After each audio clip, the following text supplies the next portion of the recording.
j'ai imaginé quel allait être mon auditoire. Et je me suis dit, je veux parler à mon auditoire des choses, des faits, des questions historiques qu'il connaît. Ce sera plus facile. Parlons d'abord de l'identité. Aujourd'hui, dans la région des Grands Lacs, on parle beaucoup d'identité et de crises identitaires et de conflits identitaires. On dirait que l'identité pose problème. Et pourtant, à mon avis, l'identité ne devrait pas poser problème. Chacun d'entre nous ici a un nom, n'est-ce pas? N'est-ce pas que le nom, c'est ça l'identité? Eh bien, il y a peut-être parmi nous ici des jumeaux, des personnes qui sont nées de même père, même mère, qui se ressemblent comme deux gouttes d'eau. Mais qu'est-ce que nous faisons? Nous leur donnons des noms différents pour les identifier. J'allais dire pour les... On appelle l'un, l'autre ne vient pas. Je vais vous dire, il y a une erreur historique que nous commettons nous-mêmes ici. Nous disons que les Bachis sont une tribu. Comment on définit la tribu? Des personnes qui ont un ancêtre commun, n'est-ce pas? Quel est l'ancêtre commun des Bachis? Il n'existe pas, parce que les Bachis sont faits des Barois, n'est-ce pas? Eh bien, les Barois sont les premiers occupants. Mais si vous lisez le Père Cole, les premiers habitants du Bushi, ce sont des Balégas. Et si vous allez à Kalehe, c'est le Bushi, il y a une petite île qu'on appelle Balegabechime. Les Balégas ont précédé les Bantous ici. Et puis les Bantous qui se sont appelés les Bachis. Et après, il est venu la dynastie royale, les Banyamocha et les Babofa. Ils avaient tous un ancêtre commun? Non, le Bushi n'est pas une tribu, il est devenu un État à cause de la succession des couches des populations. Mais je vais vous dire une chose, un Mwami chez les Bachis qui n'est pas investi par un pygmée qui lui met sur la tête, sur sa couronne, une plume, n'est pas Mwami, ce sont les Bachis qui le disent. Donc nous, on n'a pas discriminé les Barois, qu'on appelle aussi les Tois ou les pygmées. On ne les a pas discriminés. Pourtant, nous sommes d'identités anciennes, différentes. Je suis allé une fois à Kalehe, j'ai demandé, est-ce qu'il y a des Barois ici? Oui, beaucoup de gens se sont levés en disant, excusez-moi de dire ça à Machi, Mbamoroa. Mais il avait une taille plus grande que la mienne. Parce que les Bachis n'ayant pas discriminé les Barois, les ont absorbés, et les enfants barois aujourd'hui, ce sont des mélanges de tous les peuples qui ont existé dans l'espace chi. Mais les Balégas, n'est-ce pas eux, ce qu'on appelle les pères des rois?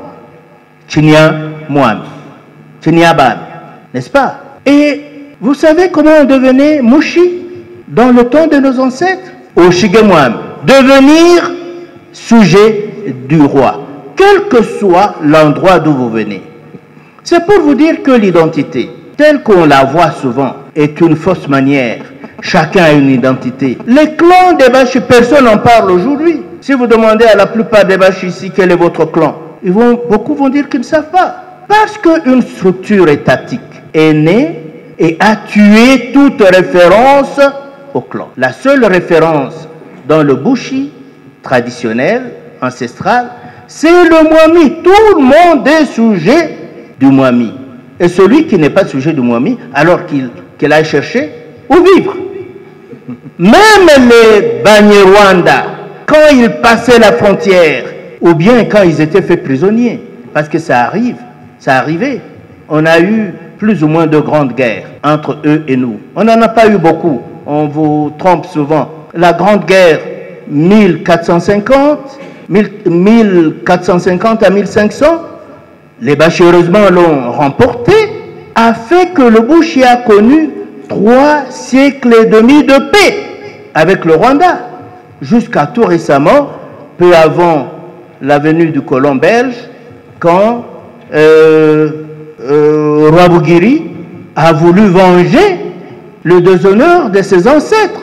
C'est pour revenir à l'identité, chacun de nous a une identité. Pourquoi aujourd'hui l'identité est un problème? Je viens de vous parler du Bushi, j'ai commencé par la fin, parce que c'est ça le remède. Il faut suivre l'exemple des Bachis qui finalement n'ont discriminé personne, pourvu qu'ils s'intègrent. Pourvu qu'ils s'intègrent. Je vais même vous donner un cas tout récent. Quand les Tutsis qui étaient dans la ville avaient fui, ils n'ont pas fui. Ils n'ont pas fui. Ils ont rejoint simplement leur groupe ethnique qui prenait le pouvoir. Est-ce qu'on a pillé la maison d'un seul Tutsi? Est-ce qu'on lui a pris sa voiture? Est-ce qu'on a brûlé sa maison? Oui, ça c'est le Mouchi justement, un homme rationnel, un homme relationnel. Mais maintenant parlons quand même de ces conflits. Si les Bachis ont intégré tous les clans, toutes les tribus sur leur territoire, il y a des nations qui ne l'ont pas fait, et vous les connaissez.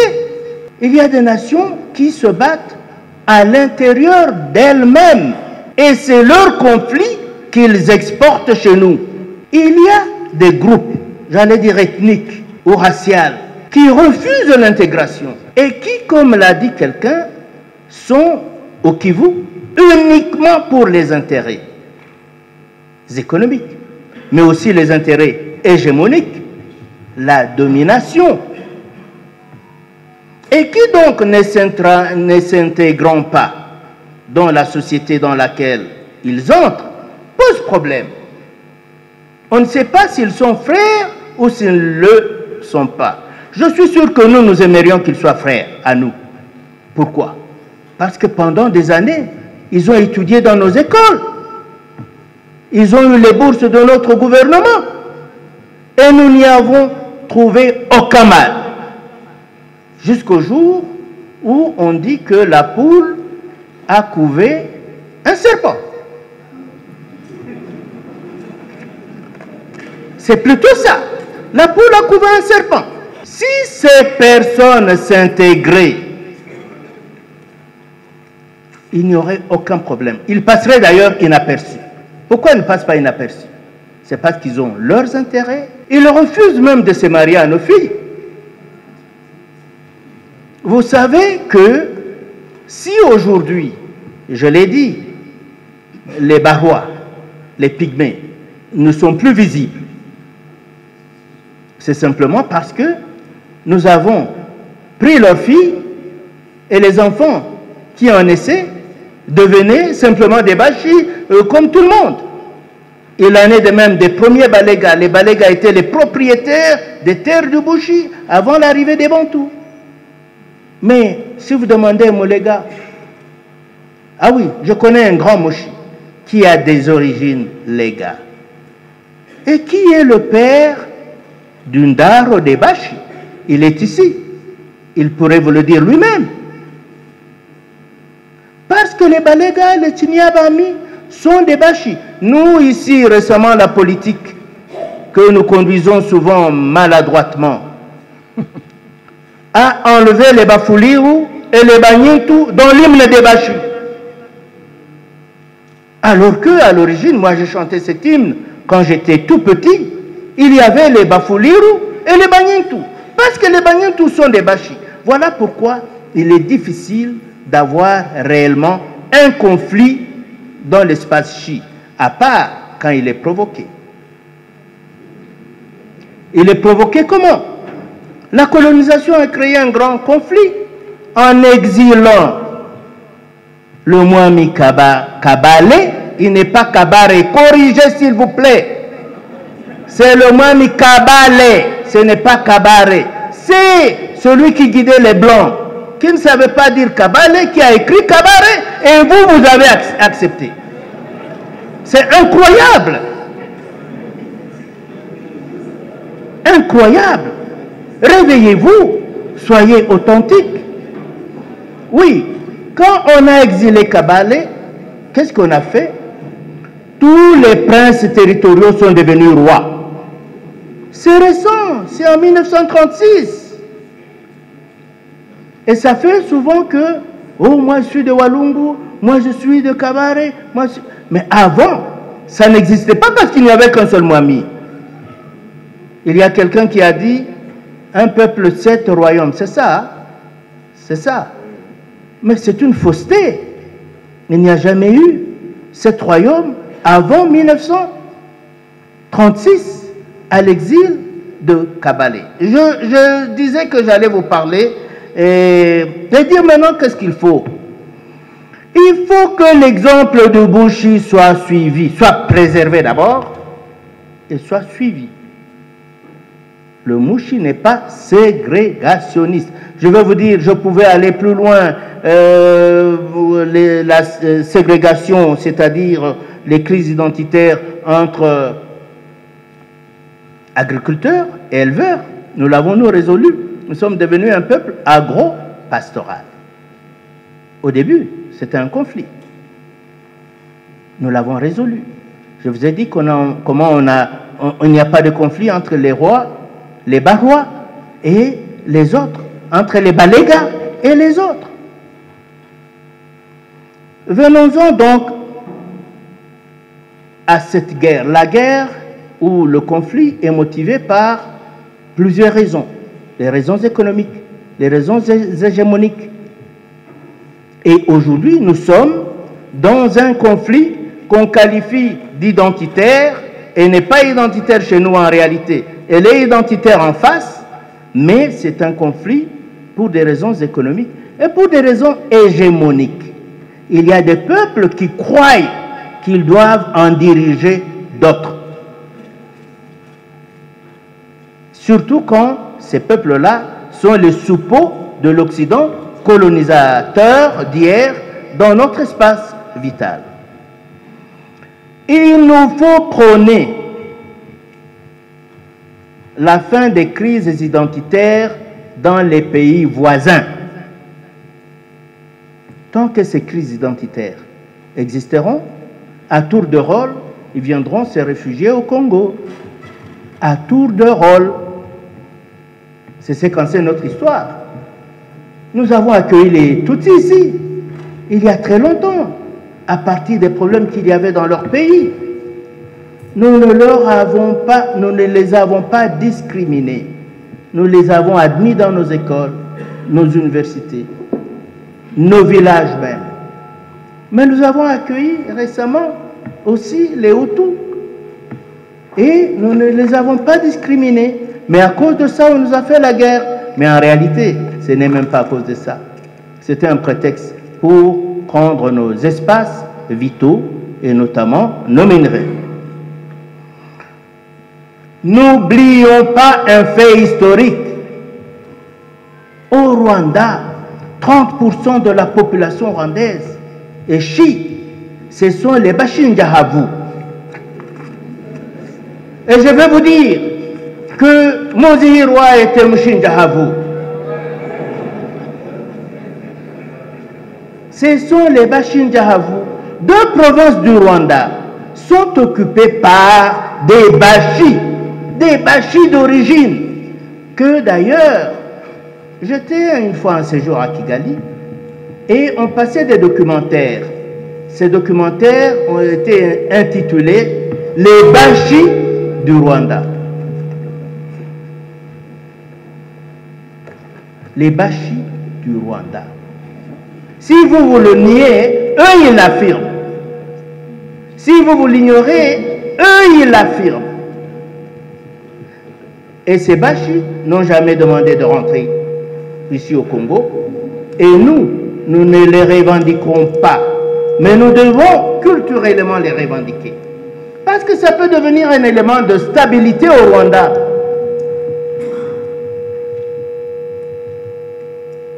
Ils peuvent devenir un élément de stabilité au Rwanda. Toute la province de Tchangougou et la province de Kibuye, ce sont des anciens territoires de Bouchi, jusqu'à Gisenyi, qui s'appelait Tchéchénie, à cause du sable qu'il y a sur les plages de Gisenyi. Et vous savez, toute cette contrée qui était voisine des volcans n'était pas habitée.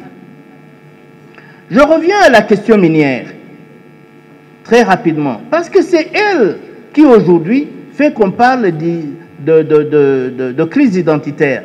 Les mines du Congo sont convoitées par les peuples environnants qui sont en réalité des proconsuls, des peuples que vous connaissez. Si nous n'exploitons pas nous-mêmes, Congolais, nos mines, on nous fera la guerre à l'infini. Le jour, au Katanga, les puissances étrangères sont obligées de coopérer. Sont obligées de coopérer, de demander des contrats. On a tué la Gécamine à petit feu. J'ai été au Katanga il y a quelque temps. La Gécamine a été tuée parce qu'on a tué les ateliers centraux de la Gécamine, qui fabriquaient tout, jusqu'à la vis, et qui devait être le moteur de l'industrialisation du Congo. Mais nous avons une manne, quelqu'un en a parlé ici. Le gaz méthane de la Kivu. Le jour où nous exploitons, pas seulement le gaz méthane, maintenant il faut changer de paradigme. Le gaz méthane et carbonique, les deux sont sources d'énergie. Il suffit de casser la molécule du gaz carbonique, avoir le monoxyde de carbone, et on fabrique tous les hydrocarbures. Toutes les hydrocarbures. Donc, je vais m'arrêter probablement là-bas. Je voudrais vous dire, les crises identitaires, c'est quand les identités deviennent antagonistes. Et quand il n'y a pas de pouvoir pour les fédérer. Le Mwami Kabare donnait la vache à tout jeune de Bouchi qui n'en avait pas et qui voulait se marier. Kabale, je veux dire, excusez-moi. Parce que moi aussi, ils m'ont contaminé. Mais nous devons changer. Nous devons changer. Eh bien, il était dispensateur des biens pour tous les Bachis. À ce moment-là, c'est pour cela que la dynastie des Kabale, on considère qu'elle est advenue au Bouchi entre le 7e et le 9e siècle. C'est pour cela qu'elle a duré jusqu'à présent et que personne n'a eu à en redire. Mais aussi, je vais vous dire une chose, cette dynastie n'est plus pure. Vous savez ce qu'on disait dans Mwami? On disait que celui qui allait lui succéder ne viendra jamais d'une femme Moulouzi, donc d'une femme de sa pseudo-ethnie. Les Badjinji le choisissaient parmi les femmes locales et disaient voici votre femme. Et si jamais il avait des enfants avec les autres concubines et des garçons, ces garçons-là ne peuvent pas venir au pouvoir. Les Bachis disaient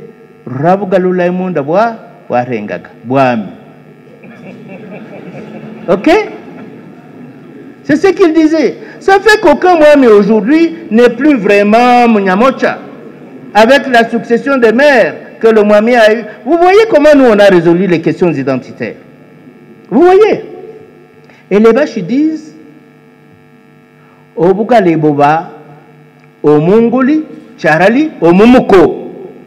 Ce n'est pas parce que vous êtes de la famille princière que vous devenez notable, mais c'est parce que vous êtes productif. Voilà, c'est ça mon dernier mot, s'il vous plaît. Aujourd'hui, la question identitaire, elle est fausse. Il faut que ceux qui viennent de l'extérieur fassent allégeance totale à l'État congolais. Et s'ils ne veulent pas faire allégeance, alors ils demeureront des étrangers. Et nous verrons cette allégeance faite comment? Quand un étranger venait au Bouchi, on lui flanquait une femme locale.